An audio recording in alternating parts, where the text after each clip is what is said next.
दोस्तों, दिसंबर का पहला हफ्ता आपके लिए गेम चेंजर साबित हो सकता है, क्योंकि शुक्रवार को सुबह 10 बजे आरबीआई के गवर्नर संजय मेहरोत्रा एक ऐसा ऐलान कर सकते हैं जिसका इंतजार हर होम लोन और ऑटो लोन वाला व्यक्ति कर रहा है। दरअसल इस शुक्रवार को आरबीआई गवर्नर के द्वारा रेट कट में एक कटौती देखने को मिल सकती है, यानी कि आरबीआई रेपो रेट को कम कर सकता है। अगर आरबीआई के द्वारा रेपो रेट को कम किया जाता है तो जो लोन चल रहा है, होम लोन और ऑटो लोन, ये सस्ते हो सकते हैं। एक्सपर्ट का मानना है कि महंगाई लगातार 2% से नीचे बनी हुई है, कोर इन्फ्लेशन भी शांत बना हुआ है। इसके साथ ही जीएसटी कटौती का भी असर बाजार में देखने को मिल रहा है, यानी कि आरबीआई के पास 25 बेसिस पॉइंट यानी कि 0.25% कटौती की पूरी गुंजाइश बनी हुई है।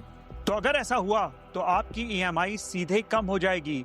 अभी प्रेजेंट में रेपो रेट 5.5% की चल रही है, और अगर आरबीआई 0.25% की रेपो रेट में कटौती करती है तो ये रेपो रेट घटकर 5.25% पर आ जाएगी, यानी कि होम लोन और ऑटो लोन की जो ईएमआई है उन पर इसका सीधा असर देखने को मिलेगा और वो कम हो जाएंगी। लेकिन दोस्तों, इस बार रेपो रेट की कटौती में एक पेच फंसा हुआ है। हम बहुत आसानी से नहीं कह सकते कि इस बार आरबीआई के गवर्नर रेट कट कर ही देंगे। इससे पहले क्या होता आता था कि इन्फ्लेशन कंट्रोल में होता था। हर बार पिछले कई महीनों से आप देखते आ रहे हैं कि आरबीआई लगातार रेट कट करता जा रहा है, लेकिन इस बार भारत की जो जीडीपी है वो अनुमान से कहीं ज्यादा स्ट्रांग बनी हुई है। मतलब भारत की जो अर्थव्यवस्था है वो बेहतर परफॉर्म कर रही है। ऐसे में कुछ एक्सपर्ट कह रहे हैं कि इतनी मजबूत ग्रोथ देखकर आरबीआई शायद रुक भी जाए और कोई बदलाव ना करे, यानी कि इस बार का आरबीआई का फैसला बहुत ही ज्यादा क्लोज होने वाला है।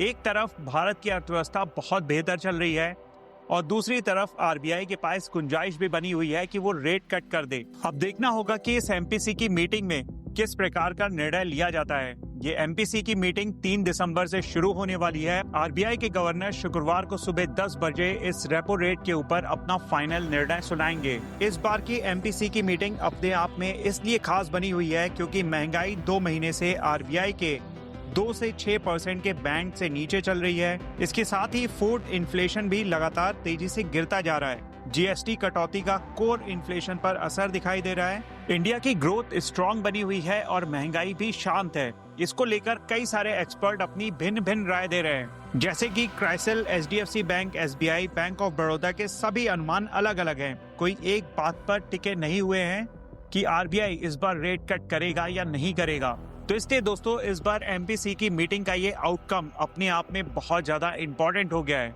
ऐसे में अगर आरबीआई के द्वारा रेट कट में कटौती की जाती है तो इससे ईएमआई तो सस्ती होगी ही, और इसका सीधा असर हमें स्टॉक मार्केट पर भी हो सकता है देखने को मिल जाए, क्योंकि इस बार रेपो रेट पर फाइनल कॉल बहुत क्लोज बनी हुई है।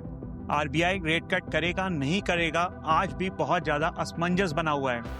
तो जब भी इस तरीके की चीजों के ऊपर कोई डिसीजन आता है, स्टॉक मार्केट उसके ऊपर जरूर एक्ट करती है। उम्मीद करता हूं दोस्तों ये वीडियो आप लोगों को पसंद आया होगा। वैसे आप इस बार क्या सोचते हैं, क्या आरबीआई शुक्रवार को रेट कट करेगा? आपका क्या मानना है? अपनी राय मुझे कमेंट सेक्शन में दे सकते हैं। इस वीडियो में दोस्तों इतना ही रखता हूं, फिर मिलता हूं अगले वीडियो में। This is me Shalabh Dixit, signing of.